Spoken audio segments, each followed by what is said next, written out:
మన పెరట్లోనో రోడ్డు పక్కనో రోజూ చూస్తూ వెళ్ళిపోయే మొక్కల్లో ఎన్నో ఔషధ గుణాలుంటాయని ఎప్పుడైనా అనిపించిందా?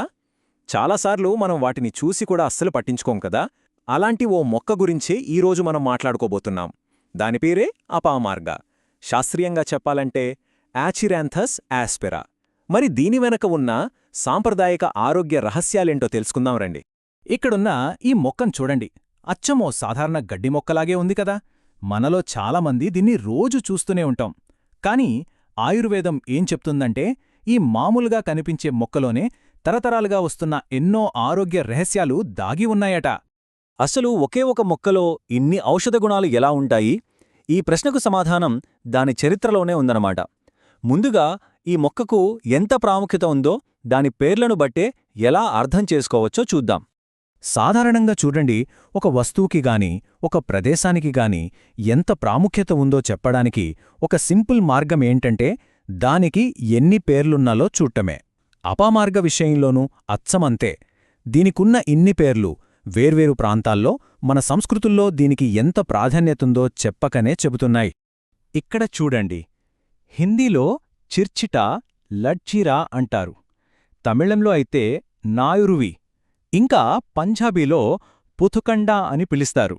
ఇలా ఒక్కో భాషలో ఒక్కో పేరు. ఈ పేర్ల వెరైటీ చూస్తేనే అర్థమవుతోంది భారతదేశంలోని వివిధ సంస్కృతులలో ఈ మొక్క ఎంతగా కలిసిపోయిందో. సరే, ఈ మొక్క ప్రాముఖ్యత ఏంటో తెలిసింది కదా. ఇప్పుడు దీని ప్రాక్టికల్ ఉపయోగాల్లోకి వెళ్దాం. ముఖ్యంగా ఈ రోజుల్లో చాలామంది ఫేస్ చేస్తున్న ఒక పెద్ద ఆరోగ్య సమస్యకు ఇది ఎలా ఉపయోగపడుతుందో చూద్దాం. ఆ సమస్యే మధుమేహం. ఆయుర్వేదంలో దీన్నే ప్రమేహం అని పిలుస్తారు. మరి సాంప్రదాయిక జ్ఞానం ఈ ఆధునిక వ్యాధిని ఎదుర్కోవడానికి ఏం చెబుతుందో చూద్దామా? దీన్ని తయారు చేసే పద్ధతి ఆశ్చర్యంగా చాలా సింపుల్. కేవలం 3 గ్రాముల అపామార్గ విత్తనాల పొడి, మళ్ళీ అంతే పరిమాణంలో అంటే 3 గ్రాముల మెంతి పొడి తీసుకోవాలి. ఈ రెండింటినీ కలిపి ప్రతిరోజూ ఉదయాన్నే ఖాళీ కడుపుతో 1 కప్పు గోరువెచ్చని నీటితో తీసుకుంటే సరిపోతుంది. మరి దీనివల్లే ఏం జరుగుతుంది? ఇది ముఖ్యంగా మధుమేహంలో తరచుగా కనిపించే లక్షణాలు అంటే విపరీతమైన ఆకలి, దాహం వంటి వాటిని కంట్రోల్ చేయడంలో బాగా సహాయపడుతుంది. దీర్ఘకాలిక సమస్యలకే కాదండి, అప్పటికప్పుడు అయ్యే గాయాలకు కూడా అపామార్గ ఒక అద్భుతమైన ఫస్ట్ ఎయిడ్లా పనిచేస్తుంది. అనుకోకుండా ఏదైనా దెబ్బ తగిలినప్పుడు ఇదెలా ఉపయోగపడుతుందో ఇప్పుడు చూద్దాం. చిన్న చిన్న కోతలు పడినప్పుడు గాని, గాయాలైనప్పుడు గాని రక్తం కారుతూ ఉంటుంది గదా. అలాంటప్పుడు దాన్ని ఆపే శక్తి ఈ మొక్క ఆకులకు ఉందన్నమాట. ఈ చికిత్స కూడా చాలా సులభమే.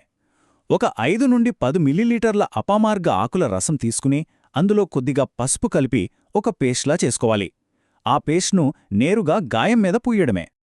దీని ముఖ్య ఉద్దేశం ఒకటే, రక్తం కారడాన్ని వెంటనే ఆపటం. ఇది ఫస్ట్ ఎయిడ్లో ఎంత విలువైనదో కదా. ఒక్కసారి మళ్ళీ ఈ మొక్కను చూడండి.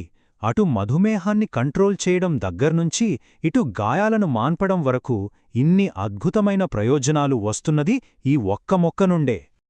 కేవలం వ్యాధులకే కాదు, నొప్పి, అసౌకర్యం లాంటివి తగ్గించడంలో కూడా అపామార్గ తన వంతు పాత్ర పోషిస్తోంది. ముఖ్యంగా ఒక సాధారణంగా ఎదురయ్యే సమస్యకు ఇది ఎలా పరిష్కారం చూపుతుందో చూద్దాం.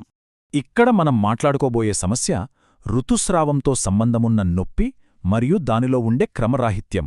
దీన్నే డిస్మనోరియా అంటారు. దీనికోసం ఒక కషాయాన్ని సిద్ధం చేసుకోవాలి.